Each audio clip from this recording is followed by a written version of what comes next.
There have been a number of increasing and strident warnings from a number in the West that, the USA is, according to this British foreign policy expert, USA is warned to be prepared for World War III as Putin, quote, plots land grab to reestablish the Soviet Union. This Professor Anthony Glees from the UK says that Putin will turn his strategic plan of reestablishing the USSR and its satellite systems in all but name by turning on the post-1997 NATO states.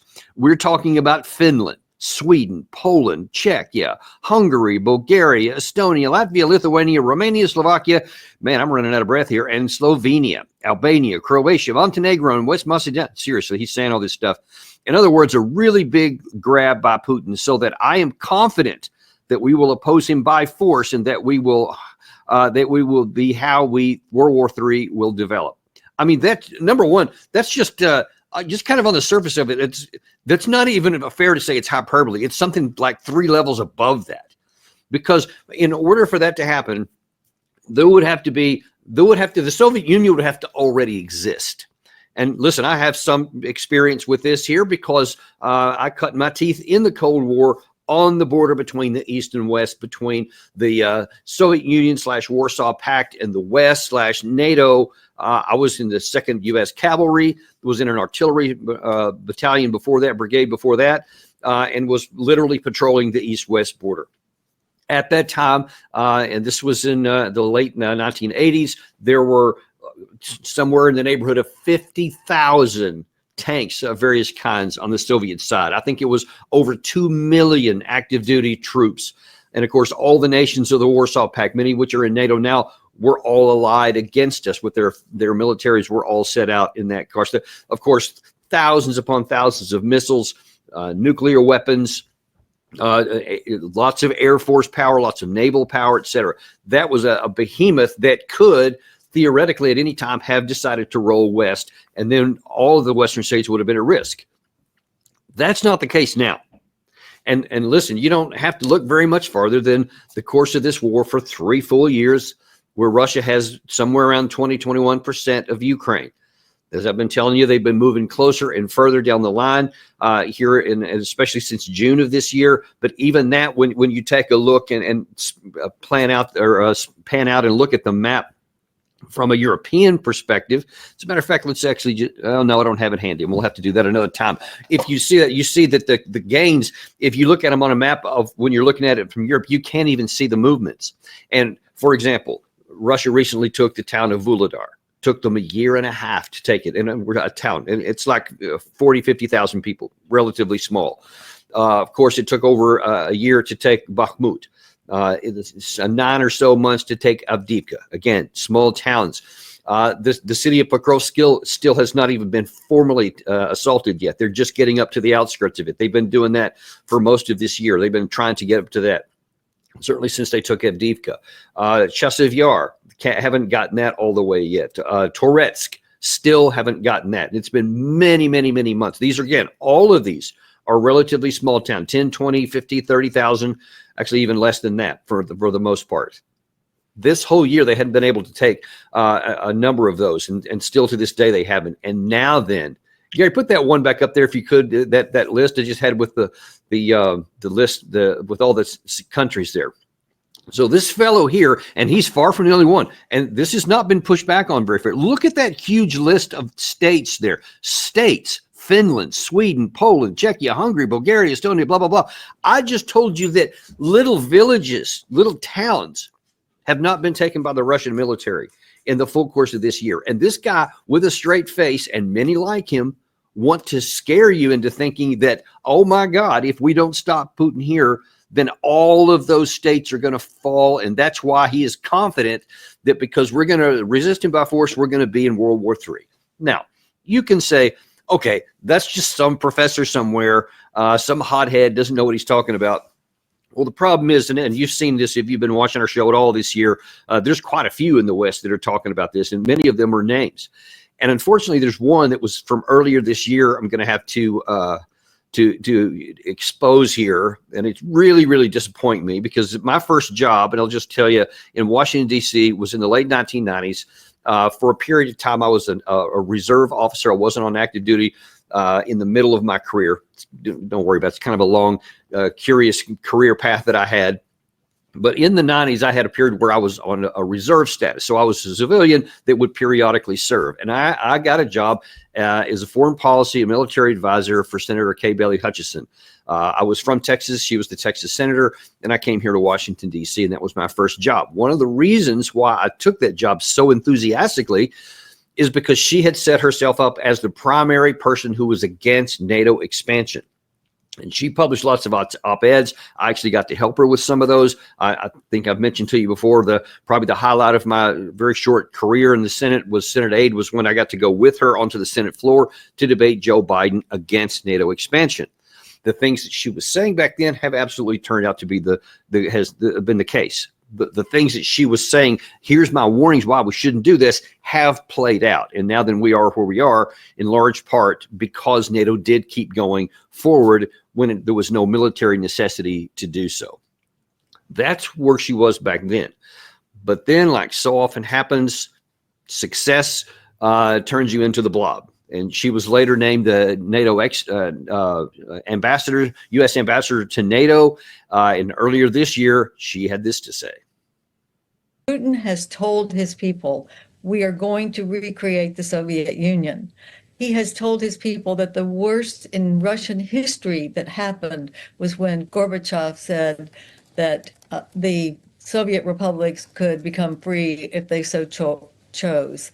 And that is absolutely his goal, is to recreate the Soviet Union. So that means he will have to go into NATO countries, which means we have a commitment that is inviolate, that will draw us into a war with Russia. And I hope that my colleagues in Congress will see that this is in America's interest, that we help Ukraine with the arms they need to fight for their freedom, because they are doing the fight. We are not. We are helping them with arms. And that is what we should be doing right now, so that our troops will not have to suffer the losses that we have seen in the past.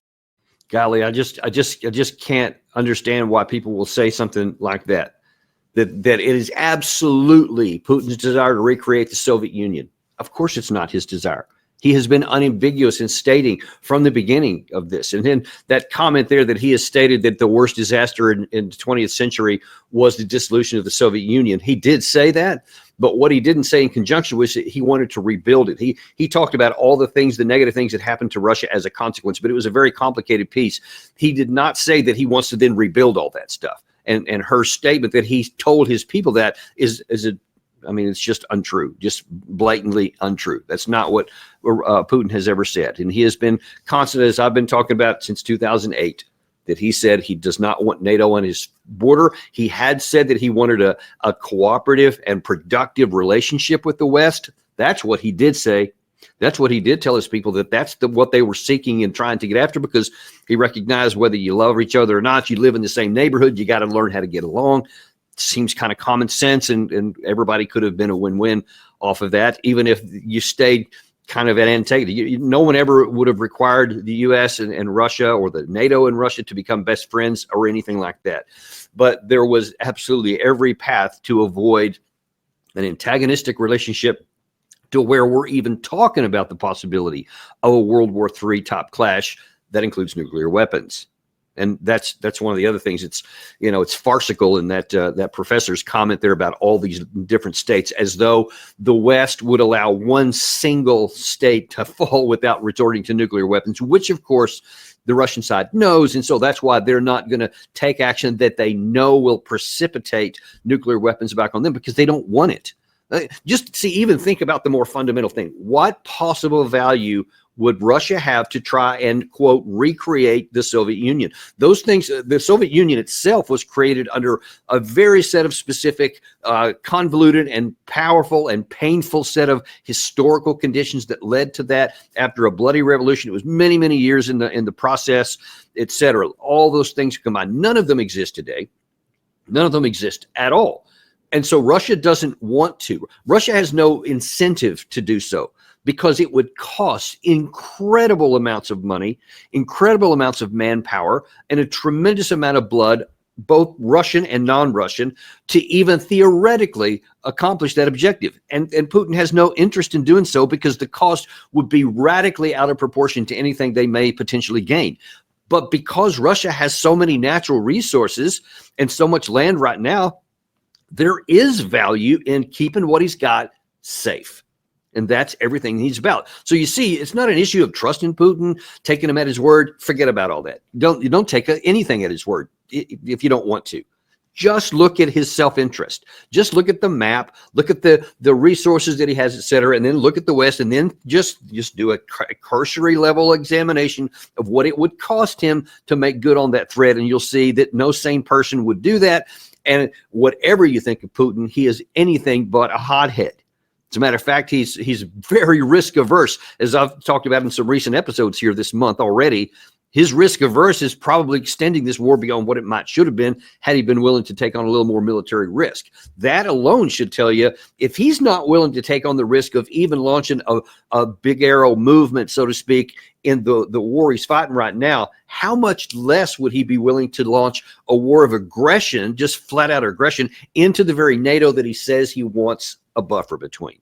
So as long as you're using your mind, as long as you're being rational and looking at a map, then you can see that these fears are overblown. The problem is, you see, there are leading voices in the West that keep on fanning these flames and putting fuel in it to make it look like, yes, there's a real risk that Putin's coming after us. Oh my God, we have to keep supporting the Ukraine side. Now, as we now get here shortly into 2025 here in this country, then we have the issue of here comes President Trump. And we do have this war going on there. And what's going to happen with that? Well, already we've had President Trump's emissary to Ukraine and Russia, General Keith Kellogg, retired general, has already said, here's kind of my plan for what this is, which is basically a delay of NATO, that Ukraine's going to have to give up some territories, and that we want to bring the war to an end, and we're not just going to keep supporting it. That's the gist of it. And then Russia has said, yeah, that's a non-starter for us. In fact, Lavrov a couple of days ago said, yeah, if that's your plan, don't bother wasting any of our time, because we're not going to do that. And in fact, that's exactly what he said. If you can throw that other headline up there, you can see that they've already said that they're going to reject that, what's apparently Trump's Ukraine peace proposal. So that means that now he's going to have to start with something a little bit more challenging, because what seemed like a good plan at the beginning is probably not even, it's stillborn, really, is the bottom line right now. And Russia continues to repeatedly say, until you're willing to look at what is existing on the ground, not just where the current line of contact is, but where the 4 oblasts are, then they said, then there's really no point in talking. I'd say we're willing to, without preconditions, we will talk, but just as long as you understand our minimum side is these 4 oblasts that are coming up, which includes all the territory that Ukraine still owns in those. And so if we don't, then there's going to be the potential for clash. But President Trump himself, at least, does not appear that he's going to press that into the potential starting a clash with Russia, because I think if there's anything President Trump is very clear-eyed on, is that there is no winning if you take a clash against Russia. There's no win whatsoever, any kind of win. It's all possibility or probability of a loss. And Trump is not about, as a businessman, one of the things he's good at is doing a pro and con risk reward analysis. And if he sees that the potential cost outweighs the potential gain, then he says, yep, just write it off and let's roll on to the next thing here. So I think that's what he's going to do there. We just got to be careful that some of these other states who have an incentive to try and push this in a bad direction don't get sway.